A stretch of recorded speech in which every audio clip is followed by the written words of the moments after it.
I'm right here. By the way, can I open with a comment on pedagogy? Teachers should read the text aloud with their students as much as possible. I can tell you it's the medieval method of teaching. Books are scarce, so not everybody can have a copy of the text. That was a practical reason. Reason number two is, if the teacher reads aloud, everybody is having the experience with a book that is like the experience you have with a play or a movie. You're all having the experience together.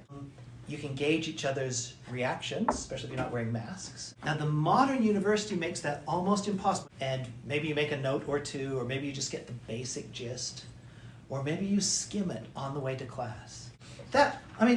My feeling is that won't do. The idea is to be exposed to a certain quality rather than a certain quantity. There's a medieval pedagogy that is based on literally reading together and wrestling with the text. There's a lot that says, oh yeah, sure. It's about menstruation and how this would have been a particularly touchy subject. Wait a second, what just happened here? Who touched my clothes? Everybody stop, I'm going to find out who did this. That Eve was the one who took the initiative, and rightly so, and brilliantly so. Transgressive touch. In touching Jesus, she brings about the death of another person. There's a pattern of avoiding responsibility by blaming others, which I love because it's my strategy, because I'm going through this with, would you agree? Unaccustomed and commendable speed? Yes. Would you say? The narrative is no longer you run away from God and hide. The narrative is now you come to him, don't be ashamed. You may be thinking, well, that's a bit of a stretch. My response would be, well, that's the way Jewish people in the 1st century BC read text. The Old Testament is where things went wrong and taking on the form of a human.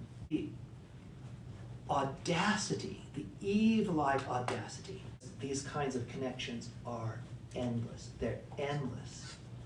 And one lifetime is not enough lifetime to explore them. You know how I'm afraid of questions. Is it okay if I give kind of a short answer? Yes. So for me, 45 minutes. If you were accused of murdering someone and you were in your own defense, and you had, I don't know, a bloody salad fork, found a pair of trousers that had little hamster droppings on them, and I'm not a hamster murderer either, that I'm just like mega prude, blood pours out from both the woman and Jesus eventually. It is the symbol of love and sacrifice. It comes from the heart and is the symbol of life and sacrifice on our behalf. It was worth it. You were worth it. My own memories of that period of my time fairly sketchy, when I was this sort of subaqueous, underwater, sort of dolphin creature. To become a Christian is to die. It's just kind of like, well, you're out of the game because you died. Or chicks. I would have treated you like a mother. And smack in the middle of the page. And that sounds horrific to our ears. It sounds like, well, there's nothing wrong with menstruation. There's nothing wrong with having little babies unless they turn out to be like me. Just like if you got coronavirus, we would exclude you temporarily from our society. You'd be unclean among us. But most people won't do it. My slide was great, by the way. Most people won't do it.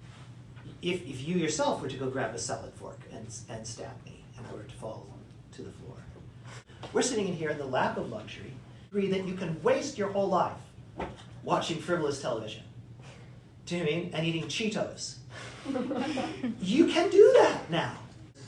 You're totally blind to how real life is.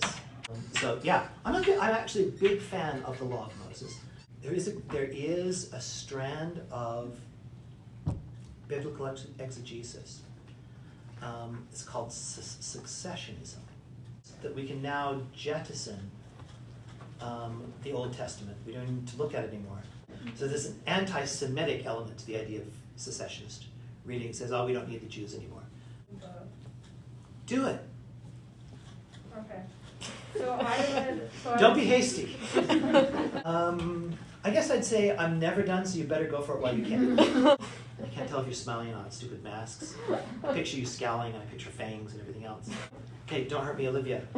But you hate the Jews. You like trash on the Jews all the time. That helps to explain my antipathy towards the exegetical practice of secessionism. And then the other. I often refer to my people as the collective feminine. I want to marry you, but you keep running away from me. Reject me, and I know why you want to reject me. It's not because you don't want me. No. I'm waiting for the dramatic pause that you always give us. I'm really lame, sorry. I'm going to resign my position on the panel right now, and then I'm gonna crawl under this podium and die. Like the craftsmanship is crazy now we've been reading it. What do you call those things on the internet where you click on them and they take you to some other text? Like a link. A Or link. hyperlink. Like a link. Oh, contaminated glass. Now can we descend just for a bit into the seeming awkwardness of housekeeping. I think browsing is just one of the best things that readers can do.